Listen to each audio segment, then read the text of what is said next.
Coucou les Monza, j'espère que vous êtes en pleine forme et que la rentrée s'est bien passée. On se retrouve donc pour une nouvelle activité pour le mois de septembre et aujourd'hui on va réaliser un petit escargot tout mignon. Donc c'est parti, on se retrouve comme d'habitude avec le matériel et les explications pour notre activité Familisphère. Pour réaliser ton petit escargot, il te faudra les patrons que tu peux trouver en barre d'infos. Je te conseille si possible de les imprimer sur une feuille épaisse, une feuille blanche et des feutres, de la colle, des ciseaux et un bâtonnet en bois. Dans un premier temps, on va venir colorier les différents éléments de notre escargot, donc avec les couleurs de votre choix. Donc moi je pense que je vais faire du orange pour le corps et du jaune pour la coquille.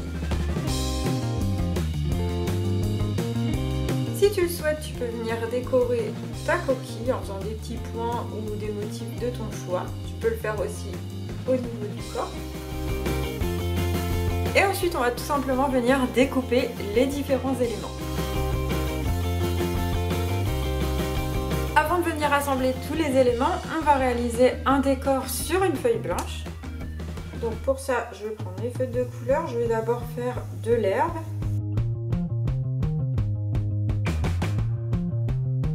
Et puis je vais réaliser quelques petits nuages dans le ciel. Une fois le fond de notre feuille décorée, on va pouvoir assembler avec l'enfant toutes les parties de notre escargot. Donc c'est vraiment très simple, on a ici le corps. Au niveau du corps, on va venir coller un petit bâtonnet puisque notre création sera interactive, on pourra la faire bouger. Donc ça, c'est vraiment simple. On met de la colle en haut du bâtonnet. On vient l'appliquer sur le corps de l'escargot à peu près au milieu. Et on va venir également coller les petits yeux. Donc pour ça, je mets un petit peu de colle. Et je viens les appliquer aussi au dos pour obtenir ce rendu de l'autre côté. Donc je vais mettre le deuxième quand même. Voilà ce que ça donne pour le corps de l'escargot. Pour ce qui est de la coquille, on va faire un petit accordéon avec le reste de papier des patrons pour pouvoir coller la coquille un petit peu en décalé pour avoir vraiment une impression de relief. Donc pour ça, on va venir découper deux bandes dans le reste du papier. Et une grande bande qu'on coupera en deux. Je vais plier ma bande en deux. Et ensuite, je vais venir réaliser un petit accordéon. Les enfants aiment beaucoup faire ça en général. Donc on va venir appliquer les deux parties de cette façon. Puis on va venir replier l'un sur l'autre à chaque fois.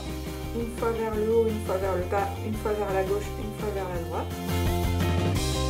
Cette taille-là, c'est pas mal. Et on obtient donc un petit accordéon. Une fois qu'on a la taille voulue, on vient recouper. Et il suffit de mettre un petit point de colle. Et ce petit accordéon, on va coller cette fois-ci au dos de la coquille. On viendra placer notre coquille sur la feuille en regardant à peu près comment ça va arriver par rapport au corps. Donc bien centré, c'est mieux. Et donc je vais mettre de la colle sur le bout de mon accordéon. Je vais venir l'appliquer cette fois-ci sur ma feuille avec mon fond de décor. Et l'opération suivante sera réalisée bien sûr par un adulte puisque on va utiliser un cutter pour faire une petite encoche juste en dessous de la coquille de l'escargot. Alors, ce que vous pouvez faire, c'est regarder à peu près où le corps doit arriver, à peu près ici. Donc l'encoche, on va la faire vraiment à la base du corps. Donc le but maintenant, ça va être de passer le bâtonnet dans l'encoche. Donc on va tout simplement venir le passer comme ceci. Voilà. Et là, ce qu'il faut, c'est que le bâtonnet se retrouve, le corps de l'escargot se retrouve sous la coquille. Donc c'est pas toujours évident de le passer en dessous suivant comment votre bâtonnet est placé. Par exemple, moi là, ça va être un peu compliqué. Donc ce qu'on peut faire, c'est redécoller notre petit escargot, venir passer le bâtonnet en dessous, soulever la coquille et repositionner notre escargot. Évidemment, si la colle a séché, on peut remettre une petite dose de colle. Et maintenant, l'enfant va pouvoir faire bouger le corps de l'escargot comme s'il se promenait dans l'herbe. Donc ça, c'est pareil, ils adorent les petits. C'est une activité qui est interactive et qui est vraiment super sympa. Voilà, j'espère que cette activité Familisphère vous a plu. On se retrouve évidemment le mois prochain pour une autre activité manuelle. En attendant, je vous fais plein de gros bisous et je vous dis à bientôt. Amusez-vous bien avec les enfants à créer plein de petites choses.